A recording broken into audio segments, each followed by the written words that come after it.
In this video, I'm going to take a look at the issue of procrastination. And if we're honest, it's something that affects all of us from time to time. But I'm also going to look at how procrastination is linked to stress. And more importantly, what I'm going to do is share some simple strategies that can help you to manage procrastination. And in managing procrastination, help you to get your stress levels down. So, if you're ready to get a grip of procrastination and reduce your stress levels at the same time because you're getting more important stuff off your list done, then keep watching. Hi, I'm Nick and I'm a husband, I'm a dad, I'm a pops, I'm a coach, and I'm also a counsellor. And on this channel, I like to share tips and practical tools designed to help you improve your well-being and feel more confident to succeed in life. And if you're serious about getting better at managing stress, then I'd invite you to get access to a free lesson from my Stress to Success course, which is designed to help you achieve more with less stress. I'll put a link to it in the description. So first things first, what exactly is procrastination? Well, despite what you might have been led to believe over the years, it isn't laziness. You're not lazy if you procrastinate, and equally, it isn't a sign that you just lack willpower. Procrastination is actually a complex pattern of behavior that's rooted in psychology. What we know about procrastination from research is that it's an emotional response. And it's an emotional response which can show up when we're faced with tasks which evoke some kind of emotional discomfort. Basically, if you're procrastinating, what it means is that there is something about the thing you're putting off that makes you feel uncomfortable. It could be you're scared of it, overwhelmed by it, or you just think it's plain boring. Either way, procrastination is about an emotion being evoked which makes you feel uncomfortable. But studies have also shown that chronic procrastination can lead to increased levels of stress, anxiety, and result in an overall decrease in your productivity and well-being. Which kind of makes sense if you think about it, because the more you fail to get important tasks done because you're putting them off all the time, the more you'll be worried about not getting them done. So it's a bit of a vicious cycle, which makes absolute sense, doesn't it? Anyway, you know what I mean. So let's think about the relationship between procrastination and stress. And when doing that, the question we could be asking is, what's the connection and why is it important to understand? And the simple answer is that stress isn't just psychological, it's much, much more than that. Because every time you procrastinate, your brain registers the task you're putting off as being a threat, which then triggers your body's stress response. Your body's natural stress response is to release cortisol and adrenaline into your bloodstream. And these stress hormones are designed to help you respond to danger or threat of life. But here's the thing. Over time, excessive cortisol levels can lead to you having health problems like sleep deficiency, a weakened immune system, high blood pressure, and even depression. So the connection between procrastination and stress is an important one to consider, because procrastination isn't just a psychological battle to avoid missing deadlines.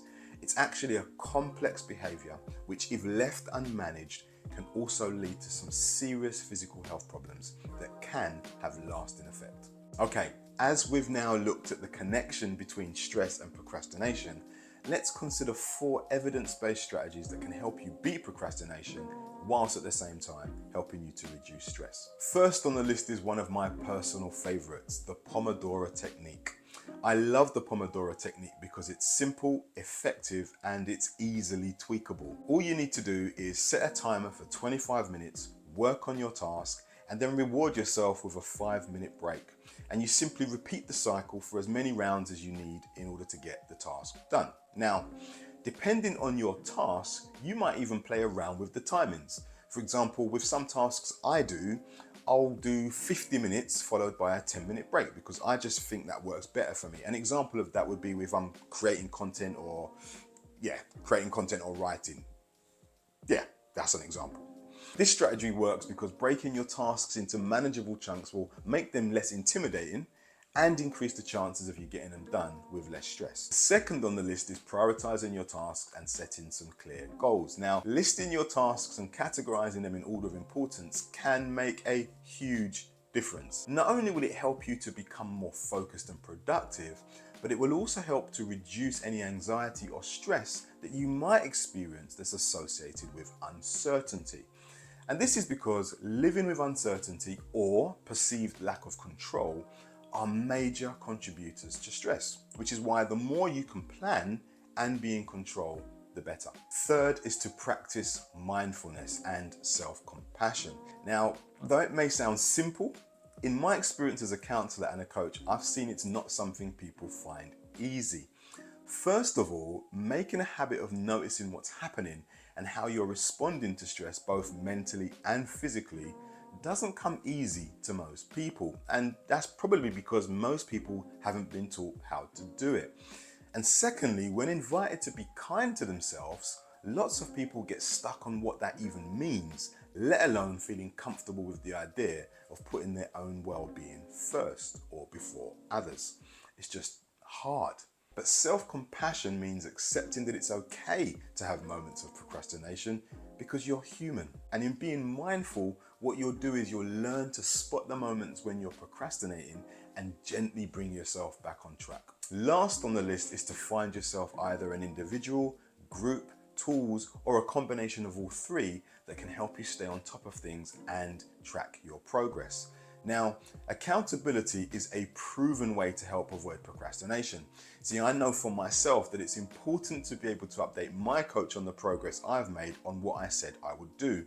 Just the idea of getting into a conversation with my coach and giving a list of reasons why I didn't follow through on the actions I set myself actually makes me cringe. I find it quite difficult, but that's just the way I'm wired. Now, that's not to say that there aren't going to be legitimate reasons for not getting things done from time to time. Of course, life happens. There are things that happen that are outside of our control, that we don't anticipate, that are just problematic. But it can be quite rewarding to know you're able to report a job well done. You see, having someone to share your goals with and giving them permission to help keep you on track can be a game changer when it comes to learning how to get better at managing procrastination. So there you have it, the connection between procrastination and stress, and some simple strategies that you can use to get more done whilst at the same time reducing your stress. It's really important to remember that when it comes to managing stress, it's all about taking small, consistent steps in the right direction. So I'd invite you to just start by trying these strategies, maybe one at a time, and see how you get on. I'm confident, and in fact I'm certain, that with time and practice you'll start noticing some significant reductions in your levels of stress and an increase in your productivity, which is great, right? That's what you want. Please, if you found this video helpful, give it a thumbs up and share it with a friend. Your likes and shares help me to reach more people like you with content like this. And again, if you're serious about getting better at managing stress,